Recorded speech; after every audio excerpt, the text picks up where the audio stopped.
hopefully for the next 3 years.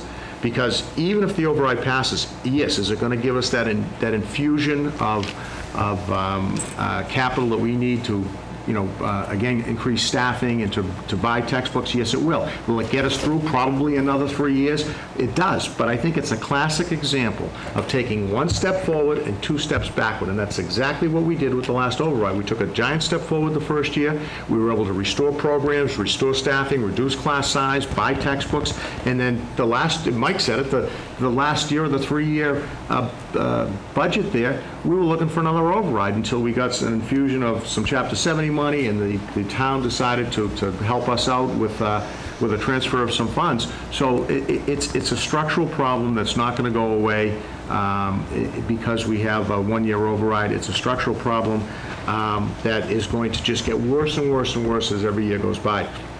For the school department, to even, we can't even carry forward. I mean, our annual increase is probably going to be a minimum of 5% if you consider inflation and you consider collective bargaining agreements. And there's no way that we're going to have a 5% increase in revenues every year, based on the theory behind Proposition 2.5. So it's a situation where we need to plan out for 3 years, because if not, we're going to implement these additional 8 positions. We're going to be able to buy some textbooks, and next year at this time we're going to find ourselves in a position where we're cutting back again, just like we did 3 years ago. And it's just taking a step forward and 2 steps back. But I think, if I can, the difference between the override that was going to last for 3 years, in 2003, whenever that was, 2004, and this override is that it's planned out, and the additions are gradual, and only those amounts will be raised each year, whereas it was added all in the first year. That's correct. And you had to keep pace with that. That's a big difference. And this is a gradual increase over each of the 3 fiscal years, and the numbers are very specific as to how much we're looking for in year 1, year 2, and year 3. Yeah, and I just want to ask the same question of general government, and then I want to get back to Mike for the amount for each year. How does the 3-year planning benefit services in general government departments? Well, I think if you look at the 1-year plan, is almost like living week by week from your paycheck, right? Where you're not looking far enough into the future. So we talk about a 3-year plan.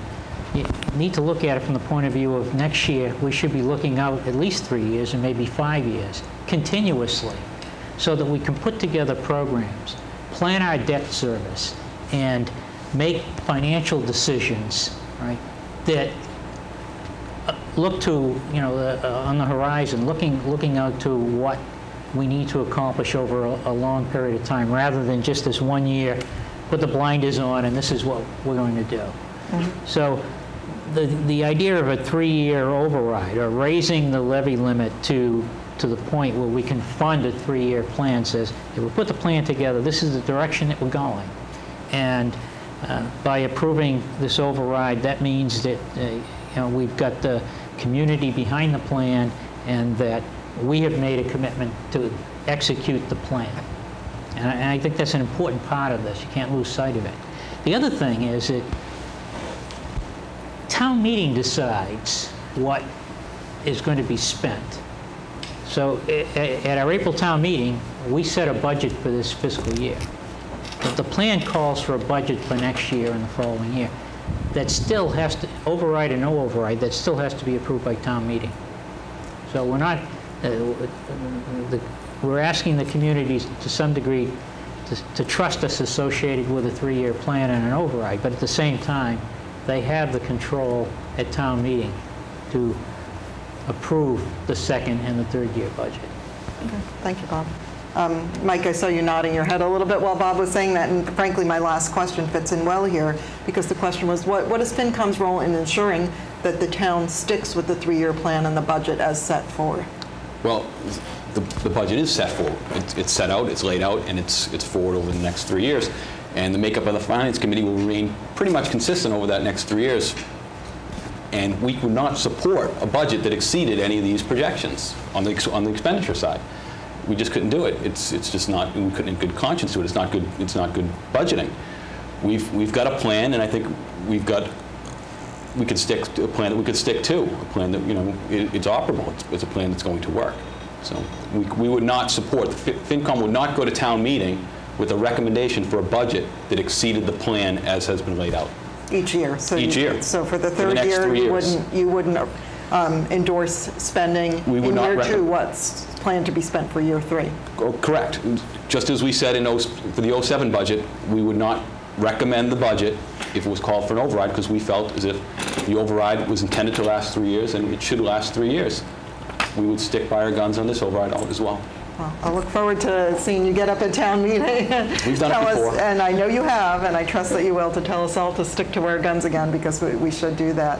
Well, we said we were going to stick to an hour, and believe it or not, we're about there. So I'd like to end the forum here. First, I'd like to thank our guests. I know that you're all very dedicated to the town of North Reading and its residents, and on behalf of Yes for North Reading, I would like to express our appreciation for you coming here and sharing your perspective tonight, especially to Representative Jones, who rushed up from Boston to be with us tonight. Yes for North Reading urges voters to support town services and education by coming out to vote on June 5th. We urge you to vote yes for both the 3-year and the 1-year override, so as not to split the vote and to support long-term town services, but also having a vote for a fallback position so that our education and town services are not dismantled should the 3-year override fail. If you'd like more information, you can email Yes for North Reading at yesfornorthreading, and that's yes, number 4, North Reading, as you see on your screen, at yahoo.com. Or also, you can find more information and questions answered on the override at yesfornorthreading.blogspot.com. The polls are open on June 5th from 7 a.m. to 8 p.m. If you're going to be out of town on that day, absentee ballots are available. Again, if you haven't caught this whole forum and you would like to watch it again, because it does help address a lot of questions in this complicated issue, you can see it on cable channel 22, this channel, at 7 p.m. and 10 p.m. from now until the night before the override vote on Monday, June 4th. Again, please support our community, please support North Reading and its residents, and vote yes for both the 1-year and the 3-year override on June 5th. Thank you for watching.